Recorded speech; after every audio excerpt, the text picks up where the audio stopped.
Job hunt advice. May 22nd, 2026. Boise, Idaho, USA. When he returned from college for a week, Nathan Mangrove's family treated him like he was already a self-made billionaire. Nathan had always been something of a golden boy, and not only to his family. In high school, he was voted most promising. A local magazine called him one to watch. He was now a business student with a million ideas for making his mark in the world.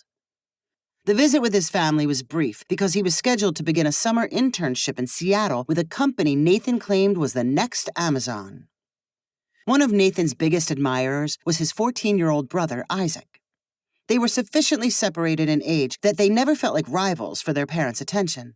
Isaac looked up to his brother as if he was a superhero, and Nathan never took the admiration for granted. When Nathan was in high school and Isaac in elementary, the older brother would drive Isaac around and buy him ice cream with money earned washing neighborhood windows. Now that Nathan was college-educated and bound for business success, Isaac hung on Nathan's every word when he described his job interviews and growing network of business contacts. The thing about interviews is that you're interviewing a company as much as they're interviewing you, Nathan said confidently as he and Isaac sat in a booth at Dairy Queen. Isaac nodded appreciatively between licks of the ice cream cone Nathan bought for him. You need to rank companies just like they're ranking you, Nathan continued. That's how I chose my internship. I had offers from 4 different places. You did? How'd you get so many? Isaac asked as the Nerds flavored ice cream turned his lips and braces unnaturally purple. You gotta do a lot of interviewing, but the more you do, the better you get.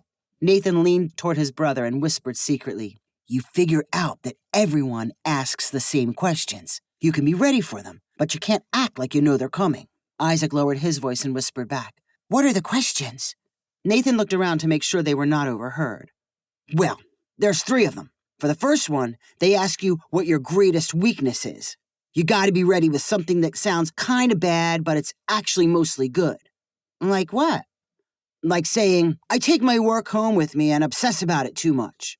Obsessing might sound like a bad thing, but companies are happy if you do work at home. It's like they're getting work out of you that they don't have to pay you for. Isaac nodded and smiled, showing more of his purple-colored mouth. Yeah, I get it. So what's question 2? They'll say, tell me about a time when you showed initiative. They're looking for a story about how creative you can be and how you're not going to sit around and wait for someone else to solve your problems. You need to have a good story ready. Isaac scrunched his nose as he thought hard. You mean like the time no one would let us play basketball at the church, so I figured out how to prop the windows open? Yeah, I guess that one works. You might need to have a few stories ready, depending on the situation. Isaac thought for a few moments before asking, Then what's question number 3? They always ask you, where do you see yourself in 5 years? You gotta sound real ambitious. I like to say, I want to be a manager or vice president. Isaac took it all in with wide, appreciative eyes. Do you think I could find myself a job? I want to have money like you and maybe go to business school. Yeah, finding a job is easy. Lots of places advertise for summer jobs. You just have to look around, or pick a place where you want to work and then go in and ask for the manager. If you show them you're eager, they'll definitely hire you. The hushed Dairy Queen conversation transformed Isaac. He thought over and over about the questions. The next day was the Saturday before school let out for the summer. Isaac figured it was the perfect time to find a job. He headed out on his bike early in the morning without telling his parents where he was going. He decided it would be better to surprise them with good news when he got back. And even if they were not excited about him job hunting on his own, he would apply another principle he had learned from Nathan. It's easier to ask forgiveness than permission. As he pedaled out of his neighborhood, Isaac noticed a sign posted on a lawn that read, Help Wanted, Dog Walker. Dog walking was not his first choice in jobs, but Isaac told himself he could come back to it if needed. He continued toward what he considered the ultimate summer job destination, Trafalgar Fun Center. Trafalgar was a place where teenagers would pay to hang out all day. It contained a video game arcade, bowling alley, mini golf course, batting cage, and go-kart track. Isaac parked his bike outside. He did not spot any help wanted signs, but he took Nathan's advice and asked to see the manager after finding a young employee dressed in a Trafalgar branded polo shirt. He was pointed toward a balding guy named Pete who stood behind the prize counter for Trafalgar's ticket games. My name is Isaac, and I'm looking for a job for the summer, he announced to Pete and held out his hand for a shake. Pete looked him up and down. As the Trafalgar manager, Pete could not escape teenagers. They were his customers and his employees. He had hired hundreds of them and was now looking for extra summer help. He asked Isaac, "Have you ever had a real job before?" "Not a real one, but I'm a hard worker around my house. I could do anything you need. Ticket games, concessions. I come here all the time, so I know all about it." Pete sniffed. "Working here is not the same as playing here. Cleaning up messes isn't so fun. Are you one of those kids who needs to have fun all the time?" Isaac shook his head and tried to look serious. "Oh, no. I barely have any fun." "Uh-huh. Tell me about a time when you had to do something hard." Isaac was waiting for the 3 secret questions his brother told him about. Pete asking about doing something hard made Isaac think he should tell his story about showing initiative. He knew the story should show he could solve a problem on his own, and it would be extra good if it somehow involved Trafalgar. He grinned before beginning.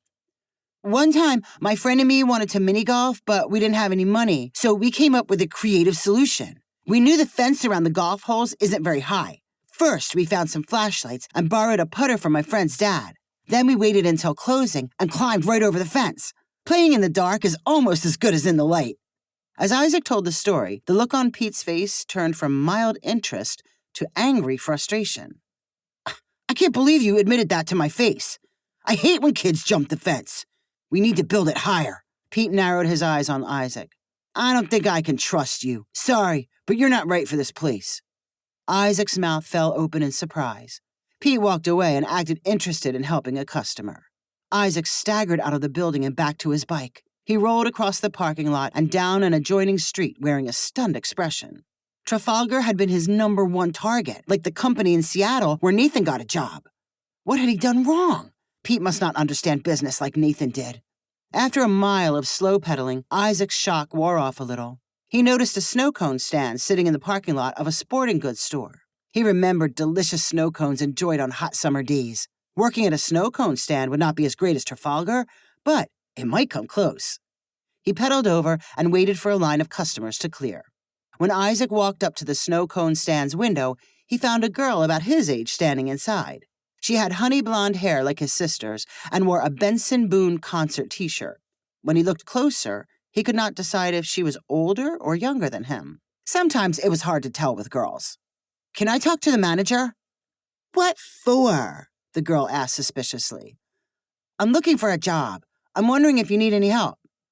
"I'm the only one here, so I guess I'm kind of the manager. And my dad said we could maybe hire someone else so I don't have to be here all the time." "Oh, maybe you could hire me."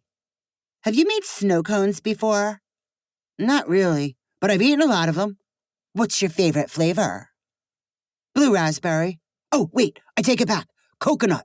The girl inside the stand started a long monologue about what flavors were most popular, how you could mix them together, and the perfect amount of ice compared to syrup. "If you were to work here this summer, what would you want to do next summer and the summer after that?"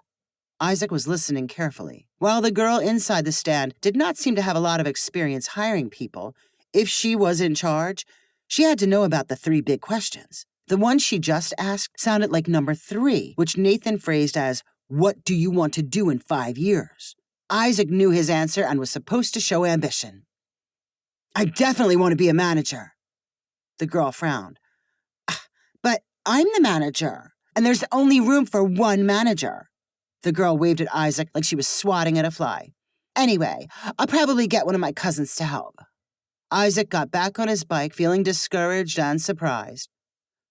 What was he doing wrong? Had he not heard his brother correctly? He decided it was time to speak to someone who definitely needed an employee. He would return to the home with the Help Wanted sign out front. Given that the split-level house was part of his neighborhood, Isaac had seen it many times, but this would be his first time talking to the owner. He left his bike near the curb and walked cautiously to the front door. When he rang the bell, an older woman answered, holding an aluminum cane. 5 dogs swirled behind her, yapping for attention. They ranged in size from a Yorkie to a Labrador Retriever. "I saw your sign. Are you looking for help with your dogs?" Oh, yes, I am. I hurt my hip and can't walk like I used to. These dogs need exercise. The big ones would walk for miles if you let them. Do you have dogs? No, but I like all animals. I know I could be a good walker and go as far as you want. And you live around here? Down the street a little. The woman stared at Isaac, trying to place him. Well, I suppose you would be all right for the job. Before I say yes, I should probably ask if you have any disabilities or hang-ups. Anything wrong with you? Before her question, Isaac thought he had already landed the job. He tried not to look surprised or unprepared for it. In fact, he was prepared. This sounded a lot like secret question number 1, which was about weaknesses. Isaac remembered what he was supposed to say so he could sound just like Nathan. Probably the only thing bad about me is I like to take my work home with me. I get kind of obsessed. The woman with the cane looked confused and then upset. I don't like hearing that at all. I don't want you taking any of my dogs home. They're precious to me. Isaac tried to interrupt and say, No, I would never take any of the dogs home. But the woman did not listen. She said, I better look for someone else. And then shut the door. Isaac's head sagged to his chest as he dragged himself to his bike. He was too sad and discouraged to ride it, so he pushed it all the way home. He had struck out 3 times. How had he ever dared think he could be like his brother Nathan? He was too embarrassed to face him and admit what happened. If he was lucky, Nathan would not notice he was gone or ask why. Isaac left his bike in the garage and quietly slipped inside his house. As he crept toward his room, Nathan met him in the hallway and immediately noticed his unhappy face. Hey, what happened to you? Isaac felt cornered. There was no way he could hide the truth. In humiliation, he said, I went looking for a job, but he messed it all up. I thought I was ready for the questions, but something went wrong. I probably shouldn't go to business school. Nathan chuckled sympathetically. It's okay. Interviewing takes practice. I totally botched my first interview, too. You did? Yeah, I was terrible. You've got to try lots and lots of times. The most important part of business is not giving up. Oh, then how about if I explain what I said and you tell me what I did wrong? You don't have to worry about it, because I already found you a job. I did the interviewing for you. When? Where? Just now at the movie theater. I met one of my high school friends and she's the manager there. She's looking for summer help and I told her all about you. I told her you'd love working at the theater. What do you think?